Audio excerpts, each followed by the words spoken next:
कक्षा 12 हिंदी अनिवार्य की पाठ्य पुस्तक आरोह के पाठ फिराक गोरखपुरी की रचना गज़ल के माध्यम से फिराक गोरखपुरी ने प्राकृतिक सौंदर्य के वर्णन के साथ अपने प्रेम की मार्मिक व्यंजना करने का प्रयास किया है।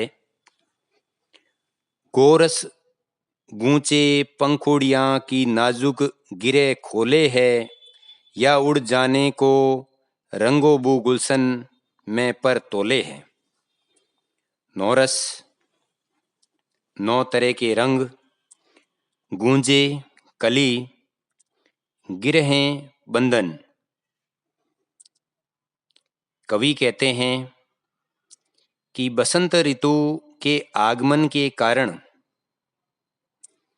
कलियों में 9 तरह के रसों का संचार हो रहा है तथा कली की नाजुक पंखुड़ियाँ खुलती हुई ऐसी प्रतीत हो रही है मानो ये पर लगाकर चारों ओर रंग और खुशबू को फैला रही हो।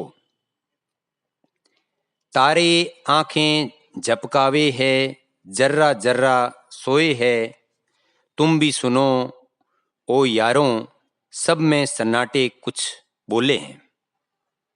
जर्रा जर्रा प्रत्येक जगह, शब्द रात्रि, सन्नाटे शांति। आगे कवि रात्रि के माध्यम से बताना चाहते हैं कि तारे इस तरह कैसे टिमटिमा रहे हैं मानो हमारी आँखें झपक रही है। प्रकृति का यहाँ मानवीकरण किया गया है।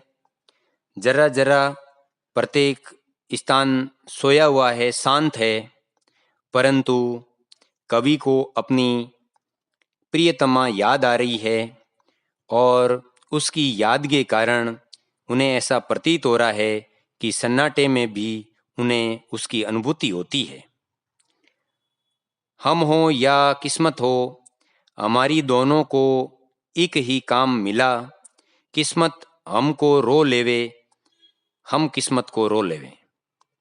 आगे कवि बताते हैं कि उनकी किस्मत और वो स्वयं, उन दोनों के पास एक ही काम है और वो है रोना, क्योंकि उनकी प्रियतम उनको मिली नहीं। उनके जीवन में सदैव दर्द, पीड़ा और विरह का भाव ही बना रहा। इसलिए वो कहते हैं कि चाहे किस्मत मुझे रोती रहे या मैं किस्मत को रोता रहूं, परंतु दोनों के पास कुछ भी नहीं है। जो मुझको बदनाम करे है, काश वे इतना सोच सके, मेरा पर्दा खोले है या अपना पर्दा खोले है। आगे कवि अपनी गज़ल के माध्यम से कहना चाहते हैं कि मेरे प्रियतम के माध्यम से जो लोग मुझे बदनाम करना चाहते हैं, उन्हें ये सोचना चाहिए कि वे मेरे बदनामी के जो पर्दे खोल रहे हैं, उनके द्वारा उनकी ही बदनामी होगी, क्योंकि जो गड्ढे दूसरों के लिए खोदे जाते हैं, शायद उसमें उसी व्यक्ति को पहले गिरना पड़ता है। ये कीमत भी अदा करे हैं हम, बदरुस्ती ए होशो हवास, तेरा सौदा करने वाले दीवाने भी होले हम। बदुरस्ती ए होशो हवास, विवेक के साथ, होश हवास के साथ। आगे गज़ल के माध्यम से कवि कहना चाहते हैं कि प्रियतम से प्रेम करने की कीमत हम पूरे होश हवास के साथ अदा करना चाहते हैं, क्योंकि जब किसी से प्रेम किया जाता है तो बदले में जो पीड़ा और जो विरह का दर्द सहन करना पड़ता है, उसके अलावा उसे कुछ मिलता नहीं है। और ऐसा सौदा करने वाले शायद दीवाने ही होते हैं, क्योंकि वे अपना सब कुछ लुटाकर भी प्रेम ही करना चाहते हैं। तेरे गम का पासे अदब है, कुछ दुनिया का ख्याल भी है, सबसे छिपा के दर्द के मारे चुपके चुपके रोले हैं। पासे अदब लिहाज। आगे कवि गज़ल के माध्यम से कहना चाहते हैं कि हे प्रियतमा, तेरा गम होने के साथ साथ हम कुछ लिहाज रखने वाले हैं कि दुनिया को तुम्हारी बुराई नहीं बताते हैं और तुम्हारे बिछड़ने का जो दर्द है उस दर्द की पीड़ा को हम चुपके रोकर अपने ऊपर झेल लेते हैं, परंतु तुझे बदनाम नहीं करते। फितरत का कायम है तवाजुन, आलमे हुस्नो इश्क में भी उसको उतने ही पाते हैं खुद को जितना खोले हम। फितरत स्वभाव, तवाजुन संतुलन, आलमे हुस्नो इश्क प्रेम और सौंदर्य का विस्तार। आगे कवि कहते हैं कि मेरा ये स्वभाव है अथवा प्रेम और सौंदर्य के प्रति जो समर्पित लोग होते हैं उनके स्वभाव में ये पाया जाता है कि जितना वो पाते हैं उतना ही उसे खोना पड़ता है। अर्थात जो व्यक्ति प्रेम में स्वयं को जितना समर्पित कर देता है उसको उतना ही प्रेम प्रत्युत्तर में प्राप्त होता है।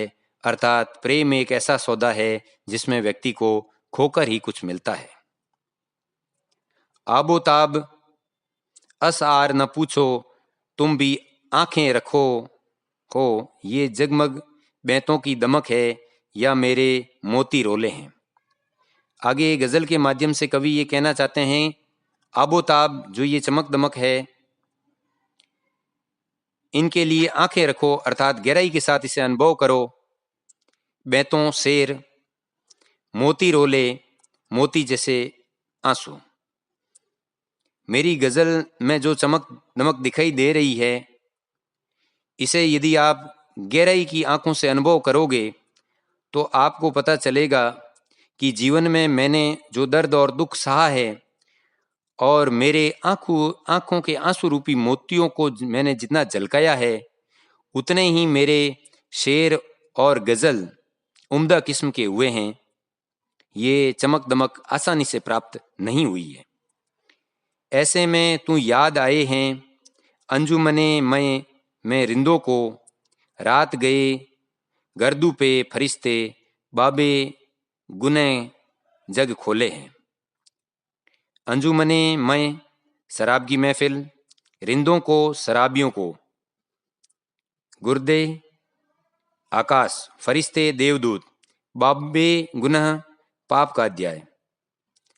आगे कवि कहते हैं गज़ल के माध्यम से कि मेरी प्रेमिका की याद ने हमें शराब की महफिल में पहुंचा दिया है और जैसे शराबी महफिल में अपने प्रियतम को याद करते हैं वैसा ही हाल हमारा हो रखा है और रात को आने वाले देवदूत हमारे इस पाप के अध्याय को जग के सामने खोल सकते हैं।